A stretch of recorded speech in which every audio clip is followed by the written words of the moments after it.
Intinya pokoknya anak harus membiayai mereka gitu. Makanya sebelum pondok mendirikan usaha supaya kita nggak minta-minta sama orang gitu. Dari Cirebon buka lahan pertama kali bangun rumah itu sekitar 40 rumah. Karena anak di Cirebon sering bergaul lah dengan teman-teman dari Gontor yang bergerak di bidang rotan. Nah akhirnya anak tertarik dengan rotan. Semua kebutuhan pondok itu disuplai dari situ. Ini kan kita punya Gria Ilmu, penerbitan dan percetakan, ada Indigo yang bergerak di bidang furniture, ada Money Changer, ada Terminal Haji yang bergerak di bidang jasa pelayanan haji dan umroh. Itu akan kita bawa agar supaya apa yang kita dapatkan itu menjadi milik Allah. Kalau pengen ini kekal, jadikan itu milik Allah.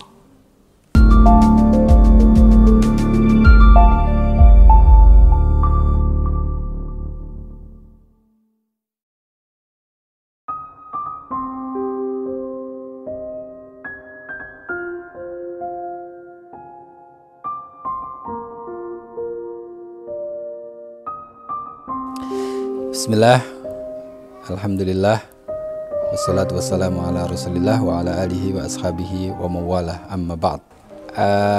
Saya tahun 92 lah di Hayatul Ighosah.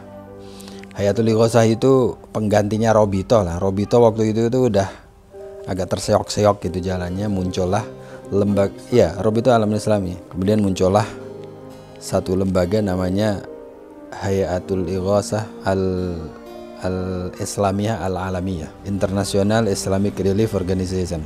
Karena di situ tahun 1992 sampai 1999. Tapi sampai dengan tahun 97 sesungguhnya. Karena tahun 97 sampai 99 itu akhirnya diinikan lagi, dipindah lagi ke Robito Alam Islami. Ya. Masa itu ana sering berkenalan dengan para donatur, dengan para masyayikh, para dai dari Arab Saudi yang sering berkunjung ke situ. Karena ana dikasih pekerjaan yang mungkin itu dunia baru buat ana itu. Karena bidangnya adalah tahfidzul Quran. Jadi mereka punya proyek anak-anak Indonesia itu kira-kira gitulah, harus dikenalkan dengan tahfidz Al-Quran. Waktu itu tahfidz Al-Quran belum ada gaungnya. Meskipun di mana-mana sebetulnya di Indonesia ya sudah banyak. Waktu itu anak diminta untuk jadi supervisornya itu. Dunia baru itu, kesana kemari ya bawa kamera video gitu. Membuat video-video cuplikan-cuplikan. Bagaimana cara pembelajarannya. Terus dari situ karena Ana ketemu sama, sering berinteraksi lah dengan Ana, membuat laporan dan sebagainya, sering berinteraksi dengan itu. Waktu itu kepalanya adalah Syekh Abdullah Basfar, ya Imam Masjidil Haram. Nah dari situ Ana kenal tuh sama orang-orang itu yang selalu memberikan motivasi tentang Al-Quran gitu. Sampai akhirnya Ana termotivasi juga untuk bikin pondok tahfidz. Karena kan sering melihat anak-anak kecil yang menghafal Al-Quran itu. Jadi Ana pengen buat pondok seperti ini.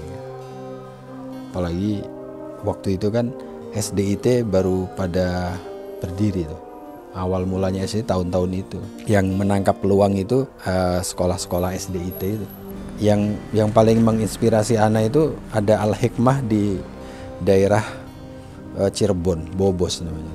Itu pesantren. Mereka nginep di situ. Ternyata anak-anak ini di sekolahnya justru mereka punya prestasi. Dia nggak menyelenggarakan sekolah formal, dia cuma menghafal aja di situ. Dia datang ke situ, mondok 24 jam di situ, tapi sekolahnya di luar. Jadi kalau ada satu angkatan ada 25. 5 anak dititipkan ke SD sana, 5 anak lagi titipkan SD sana. Uniknya 5 anak ini mereka yang disebar kemana-mana itu adalah mereka juara semuanya. ranking 1, 2, 3, 4, 5 mesti mereka. Menarik kan? Ana terinspirasi dengan itu. Yang menginspirasi lagi masalah pembiayaan.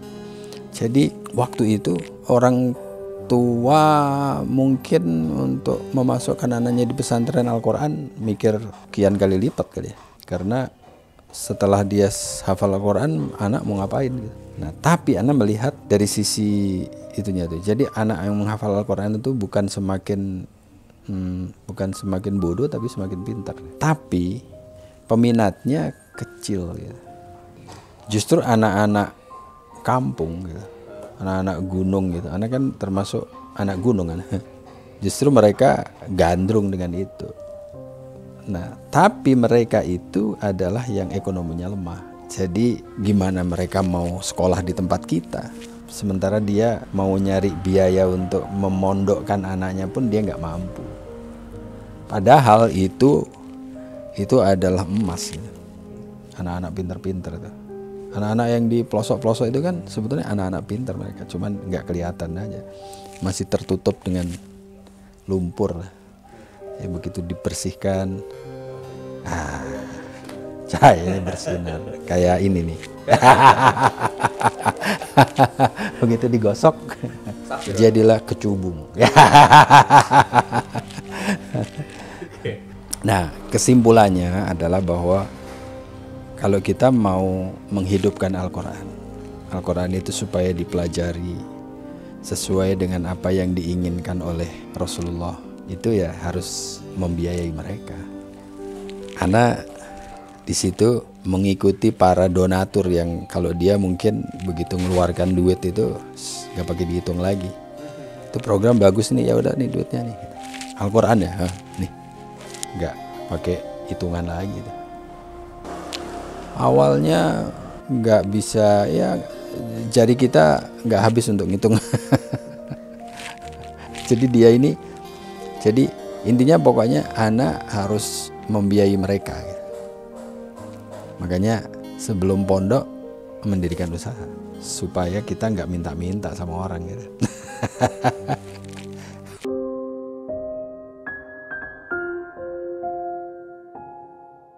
Pertama itu bangun rumah. Ada yang ngajak, ada yang ngasih apal link ke waktu itu anak UGM tuh, dia alumni UGM tuh, kerja bareng sama dia. Ya di tengah jalan dia nggak bisa lanjut, kita lanjut sendiri. Cuman karena nggak punya basic itu ya terseok-seok lah. Akhirnya dateng temen itu tahun 2003-2004 gitu lah. Niatnya adalah untuk membiayai pesantren.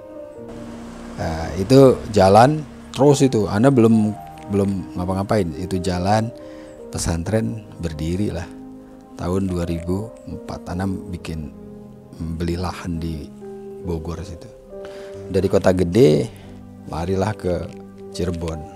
Dari Cirebon buka lahan pertama kali, bangun rumah itu sekitar 40 rumah. Dulu lahannya itu sampai 3 atau 4 hektar gitu. Nah, sekarang lahan itu masih banyak yang belum kita bangun. Nah, sekitar tahun 2013 ya, mulai agak kurang greget kita bangun rumah. Karena anak di Cirebon sering bergaul lah dengan teman-teman dari Gontor yang bergerak di bidang rotan. Nah, akhirnya anak tertarik dengan rotan. Buatlah satu perusahaan yang namanya Indigo. Ini produknya nih. Dari situ semua kebutuhan pondok itu disuplai dari situ. Gedungnya, operasionalnya ya. 25 kontainer bisa lebih. Sekarang ya ke Amerika, Australia, Eropa. Eropanya itu Belgia, Jerman, Belanda. Ya sebetulnya banyak kan yang produksi kayak gini. Mereka Indonesia itu memang dari sisi kualitasnya bagus dibandingkan dengan negara yang lain. Nah, ini kan semuanya handmade nih, nggak ada yang pakai mesin. Melibatkan berapa karyawan? Kita sekarang ada 350-an. Alhamdulillah ya. pondok, sekarang kita bangun asrama, bangun ya sarana dan prasarana pondok dari situ. Kayaknya tiada hari tanpa bangun. Dia harus menyiapkan untuk tahun depan kan. Asramanya kurang, ya harus bangun. Ini kelas belum ada, harus bangun kelas. Nah, kita bukan hanya itu aja. Tahun ya dekat-dekat tahun 2006 gitu, kita buat penerbitan dan percetakan. Namanya Gria Ilmu. Itu buku terjemahan dari Saudi. Dulu waktu ada e-book sempat kita ini juga, gimana nih, kayaknya ini buku bakal mati nih gitu kan. Kita bilang ya kita kan bikin kayak ginian bukan untuk sekedar mencari keuntungan materi, tapi gimana agar supaya orang bisa cerdas, bisa dapat ilmu, terusin aja ya. Alhamdulillah terus. Jadi itu juga kita dirikan untuk membiayai pondok juga. Bestsellernya adalah Tibbun Nabawi, judul Indonesianya Metode Pengobatan Nabi, itu punya Ibnu Qayyim. Buku bestseller juga namanya Sifat Sholat Nabi, itu juga buku bestseller.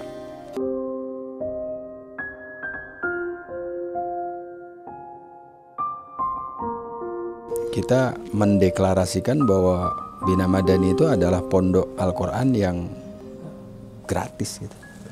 Nah kalau sekarang ruhnya adalah gratis, tapi gini, dalam perjalanan waktu orang mulai sadar kan, oh ya Al-Quran itu ternyata ya harus dipelajari dia. Terus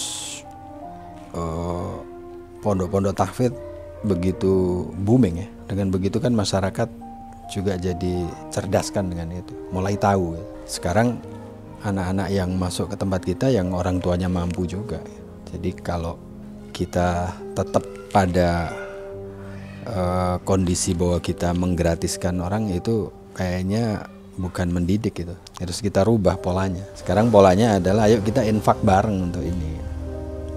Jadi anak yang orang tua yang mau masukkan ke tempat kita, mereka kita ajak untuk berinfak. Minimalnya berapa? Kita kasih bayangan. Misalnya ini santri yang ada di tempat kita ini per bulannya menghabiskan biaya untuk operasional itu 1,5 juta. Nah, antum kalau mau infak senilai inilah. Itu betul-betul kesadaran orang tua, kesadaran dia mau berinfak apa enggak. Kalau yang berinfak ya dia akan mendapatkan banyak hal. Al-Quran antum tahu bagaimana fadilahnya. Siapa yang membaca satu huruf diberi oleh Allah balasan 10 kali lipat. Orang yang diberi oleh Allah Subhanahu wa Ta'ala karunia berupa apapun, kemudian dia mau menginfakkan, menjadikan itu di jalannya, kan itu membahagiakan dia pasti. Ketika kita berinfak, hati kita merasa puas, tenang, tentram. Satu, harus difahami bahwa pemberian Allah itu harus kembali kepada Allah juga, pertama. Yang kedua, bahwa apa yang kita keluarkan untuk jalannya Allah itu akan kembali kepada kita sesuai dengan yang Allah inginkan. Innalladzina yatluna kitaballah wa aqamussalah wa anfaqu mimma razaqnakum sirran wa alaniyatan yarjuna tijaratan lan tabur liyuwaffiyahum ujurahum wa yazidahum min fadlih. Kita kan diajarkan agar supaya segala sesuatu itu mintanya kepada Allah Ta'ala. Itu Allah mengajarkan kalau kita mau tamak itu tamaklah kepada Allah. Disebutkan di dalam ayat itu liyuwaffiyahum ujurahum wa yazidahum min fadlih. Jadi kalau kita mau yang lebih, ya minta lagi sama Allah. Karena tidak ada yang memiliki sesuatu apapun kecuali itu adalah milik Allah Subhanahu wa Ta'ala. Bahkan min fadlihi wa rahmatihi, dari keluasan karunia-Nya dan rahmatnya. Kita mau bersedekah, kita mau, kan disebutkan ya, pertama adalah tilawah Al-Quran. Tilawah Al-Quran dalam pengertian yang sangat luas. Kita sendiri atau mengajarkan kepada orang lain, kemudian wa aqamus shalah. Kenapa kok sholat gitu yang disebutkan di sini? Karena sholat adalah ibadah yang amat sangat penting. Makanya diancamnya kan orang nggak sholat kafir. Serius itu orang nggak sholat kafir. Bukan. Kemudian yang ketiga, wa anfaqu mimma razaqnahum. Kenapa infak? Karena infak juga merupakan satu sendi agama yang amat sangat penting. Tiga ini berkumpul, maka secara pribadi-pribadi orang akan menjadi baik. Kemudian secara jama'i dia akan baik juga. Dan secara ekonomi, kebutuhan manusia yang ada di seputar kita itu juga terpenuhi juga. Kalau itu yang terjadi dan semata-mata dia itu mengharap satu tijaroh, disebutkan tijaroh, bukan apa-apa, itu bahasa yang sangat profitable gitu. Kalau disebutkan tijaroh, trading dagangan nih. Sebutin dagang, berarti ada untungnya.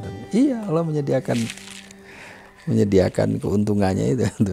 Ini kan kita punya Gria Ilmu, penerbitan dan percetakan, ada Indigo yang bergerak di bidang furniture, ada Money Changer, ada Terminal Haji yang bergerak di bidang jasa pelayanan haji dan umroh. Itu akan kita bawa agar supaya apa yang kita dapatkan itu menjadi milik Allah. Perhatikan ayat ini saya. Ma indakum yanfat wa ma indallahi baq. Segala yang milik kita ini itu yanfat, menguap, habis, hilang. Tapi sebaliknya, punya Allah Ta'ala baq. Nah sekarang ada yang tidak kekal, ada yang kekal. Ya kan? Gimana cara mengekalkan sesuatu yang tidak kekal ini menjadi kekal?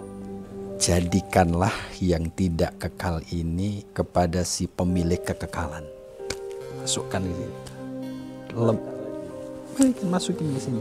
Caranya gimana? Wakaf, infak, sedekah. Bahasanya apa itu? Wakaf lillah, sedekah lillah. Udah jadi milik Allah. Kalau menjadi milik Allah berarti berlaku ayat Allah tadi. Wa ma indallahi baq. Tapi kalau itu masih di tangan kita, yanfat. Habis karena kita makan, habis karena ya banyaklah ini. Tapi yang jelas dia pahalanya tidak. Kalau pengen ini kekal, jadikan itu milik Allah.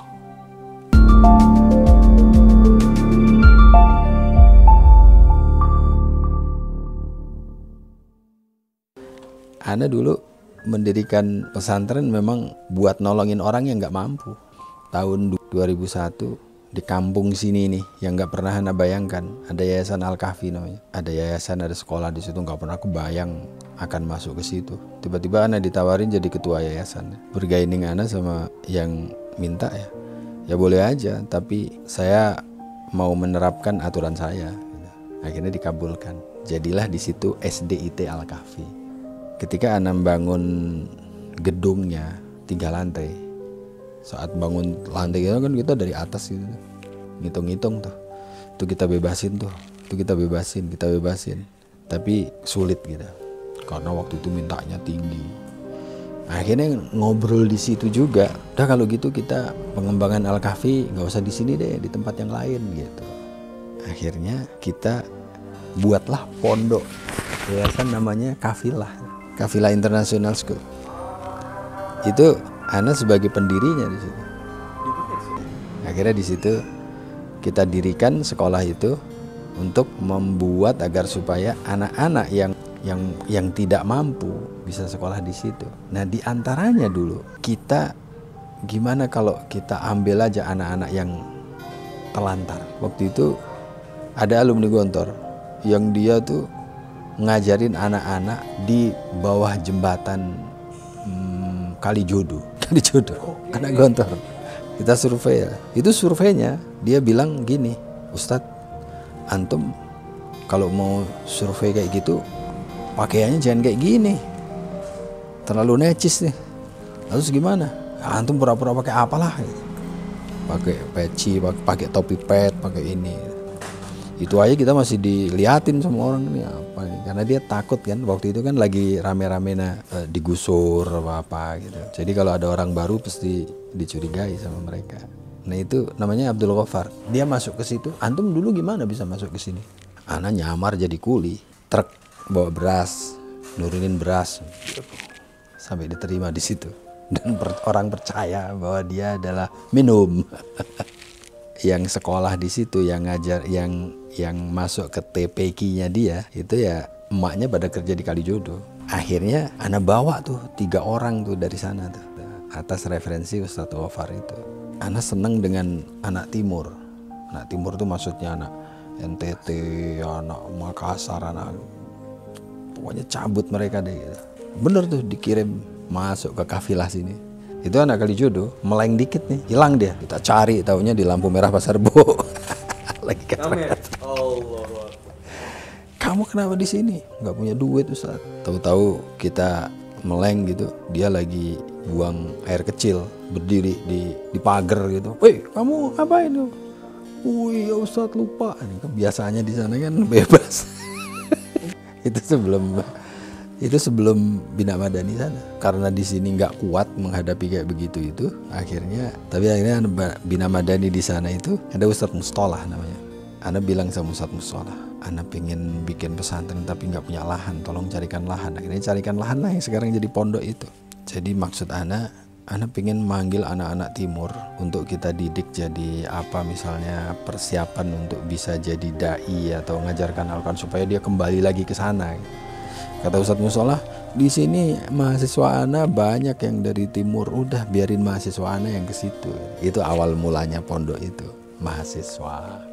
Akhirnya dibukalah siapa saja yang mau masuk. Akhirnya pesantren itu ada mahasiswa, ada anak SMA, bahkan ada SD. Anak SD ada, jadi rame banget itu, nano isinya. 2006 baru kita menentukan sikap deh, kita nih mau jadi pondok apa ini. Akhirnya kita putuskan ya udah kita SMP SMA. Anak harus tamat di tempat kita, dari pondok harus hafal Al-Quran. Karena kita pengen agar supaya ada generasi yang menghafal Al-Quran. Jadi memang benar-benar anak yang mau masuk ke Bina Madani ini dia punya tekad untuk menghafal Al-Quran. Sekarang ini udah angkatan ke-7. Baru 3 tahun ini kita menerima santri 50. Yang udah satu kelas aja 25. Sekarang udah 50, udah 3 tahun nih, 3 angkatan. Kalau di Magelang malah santri baru tuh kita terima 100. Bina Madani Putra sekitar 160. Bogor ya. Bina Madani Putri Bogor 170. Bina Madani Putri Magelang 370. Berapa itu jadinya tuh? 800-an. Kita yang jangka pendek mau mendirikan yang putra di Magelang, karena sekarang baru putri di Magelang. Yang kedua adalah memikirkan untuk membuat perguruan tinggi untuk Al-Quran. Kemudian yaitu jangka menengah ya, yang lain lagi membuat SD atau MI lah, setara dengan itu, yang khusus Al-Quran. Kita memang pengen menjadi sekolah Al-Quran yang bisa memberikan kontribusi terhadap umat ini, anak-anaknya masuk ke tempat kita untuk belajar Al-Quran, insya Allah.